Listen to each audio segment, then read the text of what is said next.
അല്ല, ഡോറ് തുറക്കുക, ആനയുടെ പുറത്തിറക്കുക, ശരി. അടുത്ത് ഒരു കാട്ടില് മീറ്റിംഗ് നടക്കുക, സമ്മേളനം. അപ്പോ മറ്റേ ആ സമ്മേളനത്തിന് ഒരു മൃഗം മാത്രം വന്നിട്ടില്ല. ഏത് മൃഗം?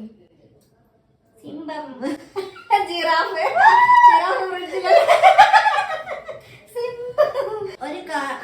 ഒരു വെള്ളം, ഒരു പുഴ. ആ പുഴയിൽ മൊത്തം മുതലകളാണ്. ആ മുതലിനെ കടന്നിട്ട് പോകാൻ പറ്റൂല. പക്ഷെ ഒരു അമ്മമ്മ ആ മുതലേനെ കടന്നുകൊണ്ട് പോയി. എങ്ങനെ? അല്ല, വെള്ളത്തിലൂടെ തന്നെ നടന്നു പോയി. എങ്ങനെ? മുതലല്ല മീറ്റിംഗ്. യെസ്. അടുത്ത് അമ്മമ്മ അപ്പുറത്ത് കടന്നേരം അമ്മമ്മ മരിച്ചുപോയി. എങ്ങനെ? മുതല കടിച്ചിട്ടല്ല, ആ നേരത്തെ ഇവിടെ കല്ലില്ലേ.